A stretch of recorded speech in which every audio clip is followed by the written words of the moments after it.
Reaction by PH.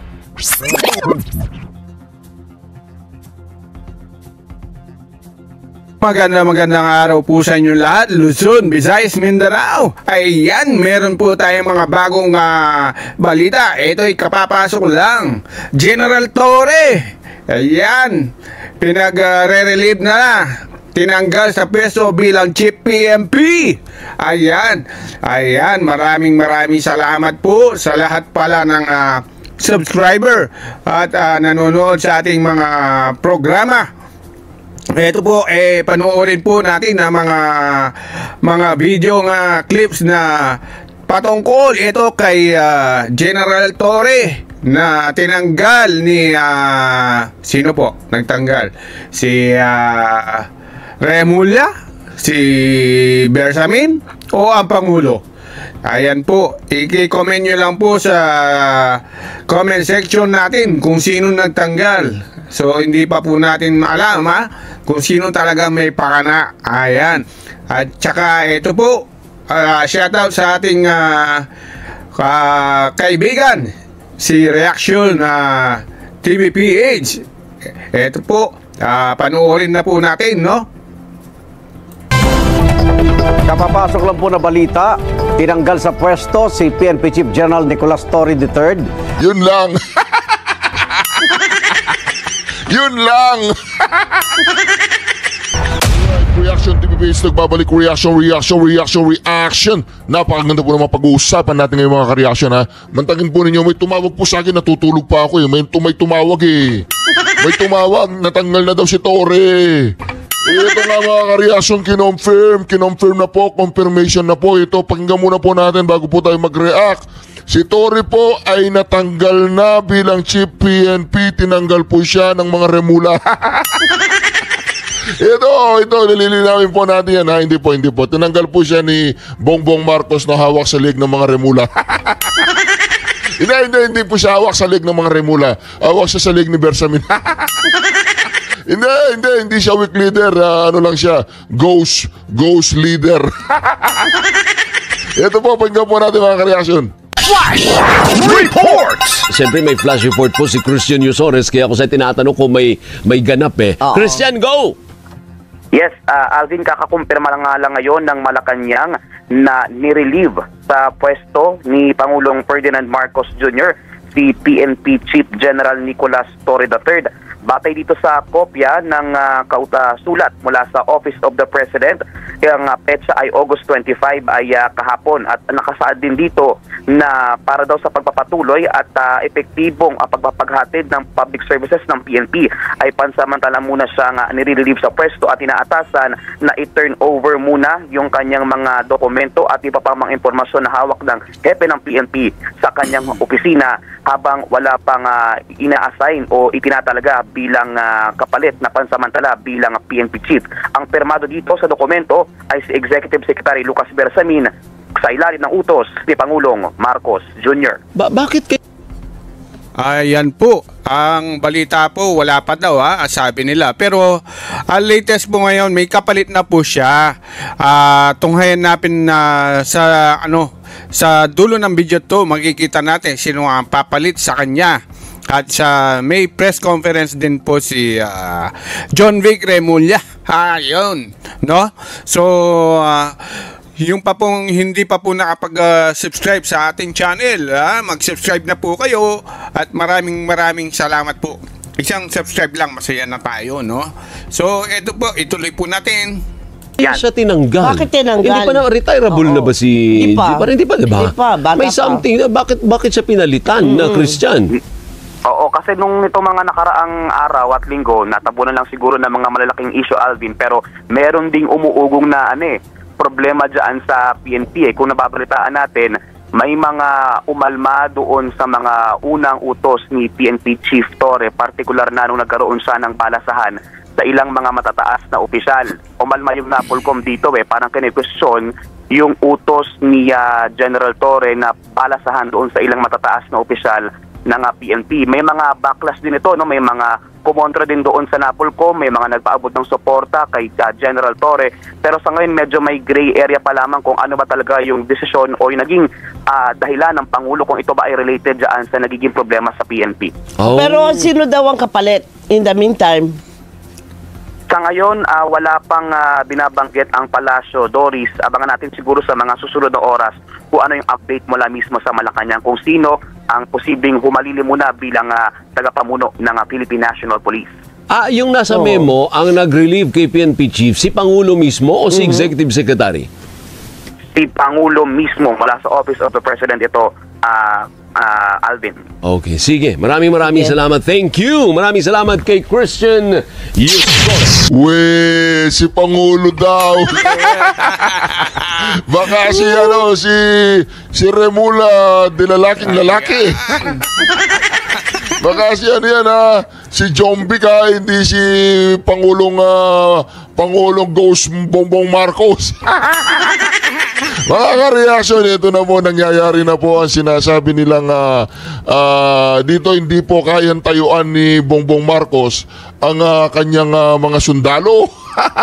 Kapag sinabi ni John Vic na ang gulo-gulo ni Torre, yung aso mo, Bongbong Marcos. Bongbong Marcos, yung aso mo, ang gulo-gulo, di ba? Tinawag siyang pitbull, di ba? Pag sinabi mo daw kay Torre na attack, ay uma-attack yan. Sabi po ni John Vic yun eh. Ngayon, ano po yung masasabi natin, ang reaction natin dito, mga ka-reaction? Ito po talaga ay nagpapatunay na itong administrasyong Bongbong Marcos ay isang napakalaking sarswela. Ngayon, dinadivert po na naman po nila ang usapan dito sa flood control, dito sa maraming anomalya sa 2025 national budget, sa pagpapadala sa Pangulong Duterte doon sa dahig, sa hindi na natutuwa ang taong bayan sa pamumuno ni Bongbong Marcos, at napatunayan dito, mga kareaksyon, kung sino po ang may hawak sa liig. Ito naman po kasi si General Torre, General Torre na ginawang puppet ni John Vic Remula, inano pa ng boxing. Sino bang may kagagawa nun? Alam naman si General Torre. At itong si General Torre, mga kareaksyon, hindi niya alam na ang DILG ang DILG ang may indirect command sa kanya, ang DILG. Pag sinabing indirect, ano po yung hawak ng mga DILG? Mga mayor, di ba? Yung mga local government unit. Sino bang may hawak ng PNP sa mga local government unit? Di ba yung mga mayor? O di ba? Ngayon, mga kareaksyon, itong may hawak sa mga mayor na umihingi ng pabor dyan sa NAPOLCOM na balasahin o magkaroon ng balasahan sa liderato ng PNP kung saan man yan, para yatang nagkakaroon ng friksyon o nagkakaroon po ng banggahan. Itong si Pitbull Torre at itong si Don King, para si Don King yan eh.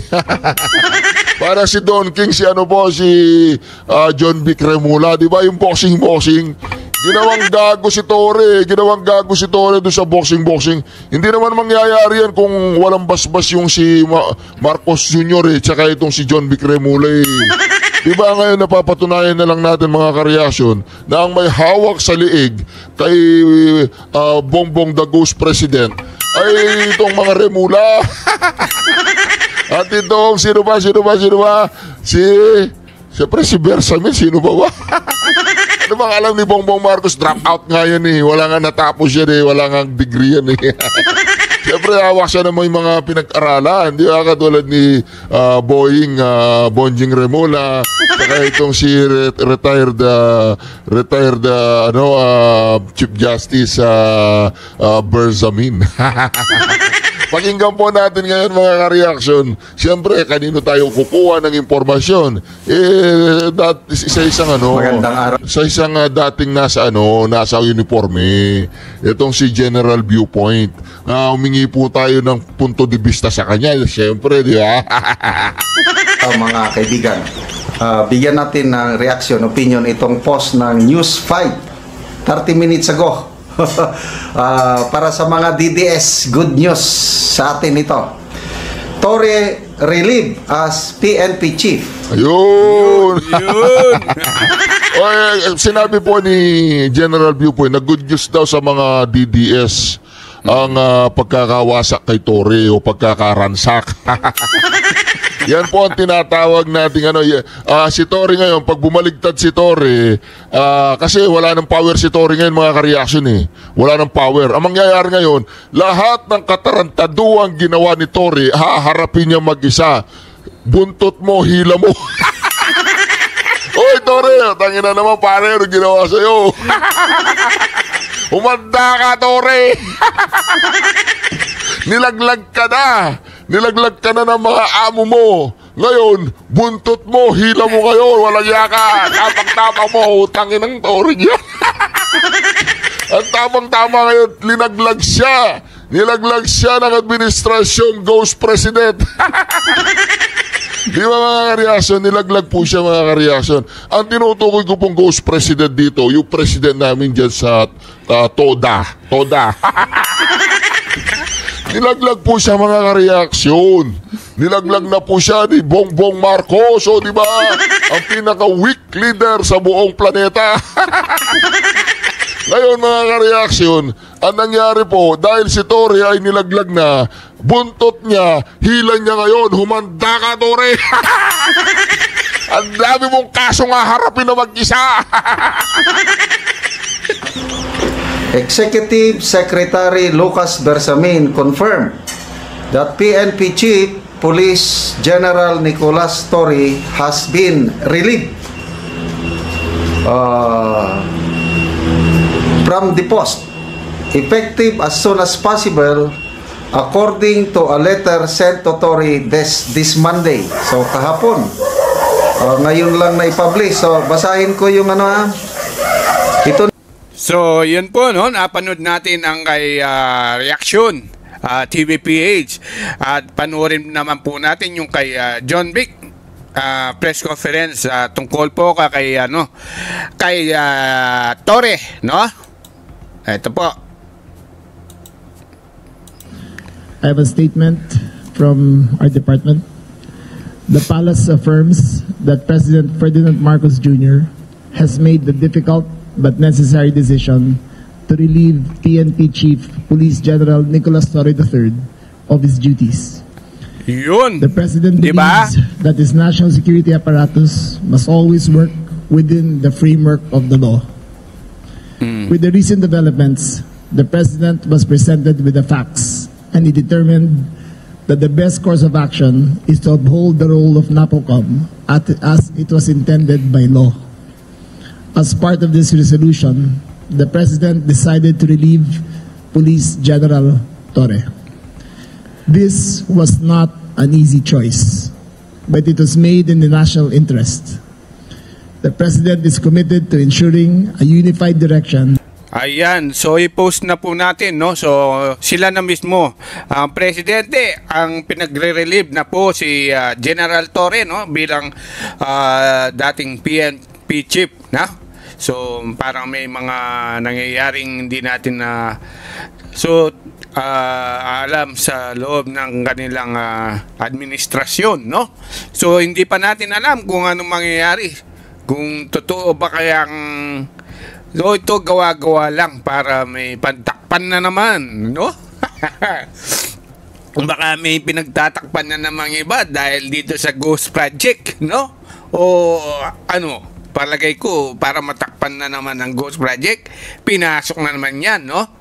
Pero ugong-ugong na kasi dati yan yung kay General Torre na bangayan ng dalawa, si John Vic Remulla at saka si General Torre, no? So ngayon parang yun nga sabi nila, parang natabo na sa Ghost Project.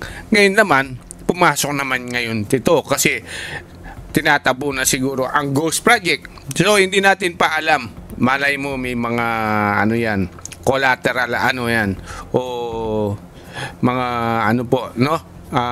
damage control ang ibig sabihin, no? So ito po, ipasok na po natin kung sino ang papalit kay General Torre. Ito po ay siyang taga Ilocos, no? Taga Ilocos din po ito, no? So ito na po, ipasok natin. Ang August 25 o kahapon, inalis sa pwesto si General Nicolas Torre III bilang pinuno ng pambansang pulisya effective immediately. Ayon kay Department of Interior and Local Government Secretary John Vic Rebulla, si General Torre ay papalitan sa pwesto ni Lieutenant General Jose Melencio Nartates Jr. Si General Torre ay umupo sa pwesto noong June 2, 2025 o eksaktong 85 days. Base sa Republic Act 6975, ang posisyon ng Chief PNP ay nakabase sa trust and confidence ng Pangulo. Sinabi ni Secretary Rebulla na kailangan daw na may maayos na relasyon ang National Police Commission at ang PNP. Si General Nartates ay tubong Ilocos Sur. Nagsilbi bilang Direktor ng Police Regional Office 4A at National Capital Region Police Office. Naging Direktor din ito ng Directorate for Controllership at Direktor ng Directorate for Intelligence. Matagal na naging Direktor ng Ilocos Provincial Police Office. Aga, si Nartates ay mula sa Philippine Military Academy Tanglaw-Suba Class of 1992 at manunungkulan sa PNP hanggang March 19, 2027. Aga? Maraming salamat, Lea Ilagan. So yun po, no? Napanood po natin kung sino ang papalit kay General Torre. So tubong Ilocos Sur pala. Yun. So yun po. Comment nyo na lang po kung anong ano nyo, kung totoong kaya itong nangyayarin to. Ayan. Mag-comment na lang po kayo sa ating channel. So sana po ito hindi isang pagtatakpan na naman sa ibang problema ng ating bansa kagaya ng Ghost Project. So palagay nyo ba pinagtatakpan o hindi? I-comment nyo na lang po sa ating comment section. At yung hindi pa po nakapag-subscribe, doon po sa subscribe button po natin sa ilalim ng video to. Sa bandang kanan may subscribe button, pindutin nyo lang po. Ayan. So maraming salamat sa inyong panunood and God bless po.